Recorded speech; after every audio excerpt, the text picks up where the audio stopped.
আসসালামু আলাইকুম। সবাই কেমন আছেন? আমি বিক্রমপুর আমার খালাবাড়ি আসলে আমি এই নদীর পাড়ে সবসময় বসে থাকি। কারণ নদীটা আমার অনেক আপন এবং চিরচেনা। তবে আজ আমাদের একজন সুনামধন্য কবি আহসান হাবীবের একটি কবিতা মনে পড়ে গেল। কবিতার নাম স্বদেশ।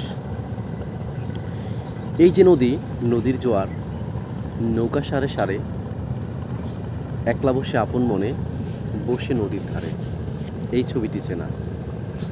মনের মধ্যে যখন খুশি এই ছবিটি আঁকি, একপাশে তার জারুল গাছ, দুটি হলুদ পাখি।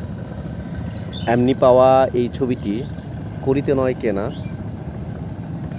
মাঠের পরে মাঠ চলেছে, নেই তো এর শেষ, নানান কাজে মানুষগুলো আছে নানান বেশ।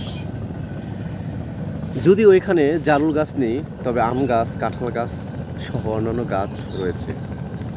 নদীর পাড়ে আমি যখনই বসি তখনই আমি পল্লী কবি বলা যাবে না, অর্থাৎ এই কবি আহসান হাবিবের এই কবিতাটা মনে পড়ে যায়। নদী যেমনভাবে শান্ত তেমনিভাবে অশান্ত হয়, আর অশান্ত যখনই হয় তখন মানুষের ঘরবাড়ি সহ তাদের ভিটেমাটিটুকুও বিসর্জনিত হয় এই নদীর কাছে। করালগ্রাসী এই নদী যেমনিভাবে মানুষের উপকার করে, তেমনি তার চেয়ে বেশি ক্ষতি করে।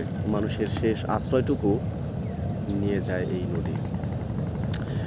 তবে নদী আমাদের একটা আশীর্বাদ স্বরূপ। যে দেশের নদী নেই সে দেশের অর্থনৈতিক অবস্থা খুবই খারাপ। নদী কেন্দ্রিক হওয়ায় আমাদের দেশের অর্থনৈতিক অবস্থা ভালো এবং দিন দিন ভালো হতে চলছে। নদী কেন্দ্রিক যাতায়াত ব্যবস্থা, এর খরচ কম হয়।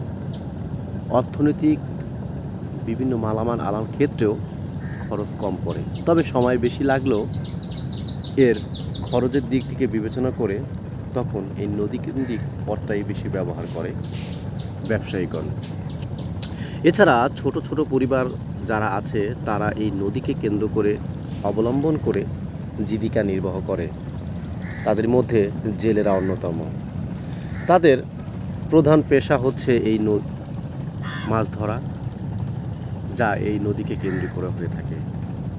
বাংলাদেশে প্রায় 60% লোক কোনো না কোনোভাবে এই নদী কেন্দ্রিক উপর নির্ভর করে রয়েছে। সুতরাং নদী আমাদের জন্য একটা আশীর্বাদ স্বরূপ, তবে মাঝে মধ্যে এর ক্ষতি সাধনভূত হয়ে থাকে। তবে সবার যে সবসময় লাভ হবে তা নয়। এটাই, আপনার আজকে ক্ষতি হবে, আমার ভালো হবে, কালকে আমার ভালো হবে, আপনার ক্ষতি হবে, এই নিয়ে জীবন। আর এই সমস্ত সব কিছু পরিচালনা করেন মহান আল্লাহ তাআলা। সুতরাং বলতে পারা যায় নদী আমাদের জন্য ততটা ক্ষতিকারণ নয় যতটা আমরা ভাবি। নদী আমাদের জন্য একটা আশীর্বাদ স্বরূপ। আজ আর ভিডিওটি বড় করব না। ভালো থাকবেন সবাই, সুস্থ থাকবেন, আর আপনারা আমার পাশে থাকবেন।